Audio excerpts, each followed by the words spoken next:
congratulations on the movie. Really Thank great you. performances from both of you guys. Michelle, let me begin with you. Did you talk to any soldiers who've returned from war and sort of get an idea for, what their kind of mindset and their how they adjust when they come back? I did. We did a research trip down to Fort Bliss where we spent about 4 days. I spent a lot of time with soldiers, predominantly women, and then moreover medics. And then I went through a medic training program, Cool. learned how to insert IVs, tourniquets, all of those things, which was very informative. But really what was invaluable was talking to these women that were coming home who were parents and who were really torn between their sense of duty and their devotion to their family. And it's a very common thread that these women are very passionate about their jobs and very good about their particular jobs when downrange and really want to be there, but yet they're struggling at home, especially being married and having the traditional roles of mother and father sort of changed when they go downrange. Yeah. Well, and that seems sort of like a theme of this film is that Meg is really torn between country and family. Exactly. I think one woman said it perfectly. She was speaking to Claudia and myself, the director, and we said, "How's it been coming home?" And she said, "Harder than going to war." Yeah. That's in the movie. And she put it in the movie. Yeah. Okay. She did put it in the movie. Yeah. And that gives me goosebumps. It's profound because there is such it's so, I think, difficult for women in particular when they're away and they're serving, that they kind of shut down emotionally, and then when they come home after 15 months, they've got to reconnect with their children, and emotionally, it's difficult to sort of get back in the groove of things, if you will.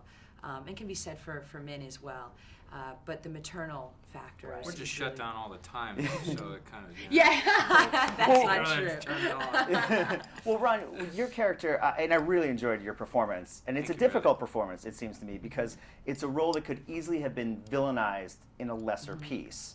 Yeah. But this character, Richard, is so vulnerable, and it seems like he doesn't just, not only is he concerned about his son and his well-being, but also it seems like he's maybe a little hurt by the fact that his wife chose this career over him.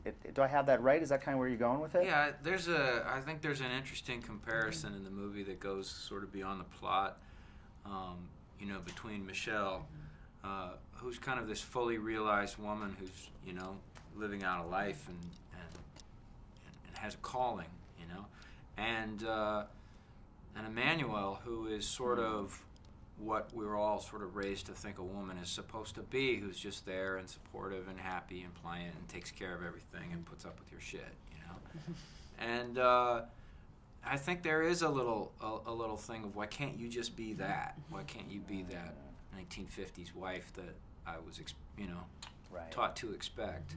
And I don't know why you can't be, but I think the other thing that people sometimes don't realize about the sacrifice of military families is that at the very moment when somebody goes away, these people, they don't live with their families anymore. They've transferred somewhere to a base where they've been deployed, so they don't have their support system around them except for each other. It's part of the reason that you don't really hear these stories so much unless you're a part of it.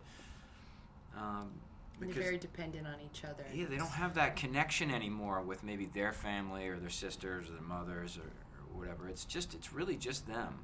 Well, let me ask you about that, about telling this story, because while the film is very emotionally entertaining, it's also informative. I mean, it tells a great, is it hard to find projects like that when you do read a script like this? Is it something you want to jump onto for both of you guys? It's rare that you have a director like Claudia who's done her homework. I mean, she's been in the world of military documentaries. She's put 5 years of, just prior work and research with the Army. And I think it's another reason why the Army trusted her so implicitly and offered up so many of its resources and said, we're going to stand behind you because we believe that you're going to tell it right.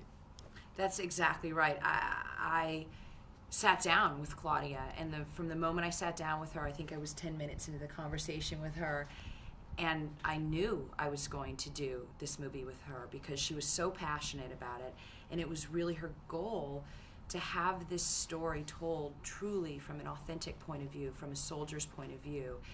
And I'm confident and I'm comfortable. I mean, we've shown it to our core audience, but that, soldiers have watched it and seen it and really feel it's a true representation of them, and it's an honest depiction of their experiences. So I'm really grateful to Claudia. I don't know if somebody else could have done it. It really, truly is hard to find a role and a character that has as much depth as sort of Maggie does, and as Ron's character does, that you feel is representative also of something that's truly going on in the world, and that you can be enlightened by. So that's just a testament to Claudia. Yeah, well, great performances for both of you guys. Thank High five. you so much. High five. Right. Awesome. great talking to you guys. Thanks so much. Very much.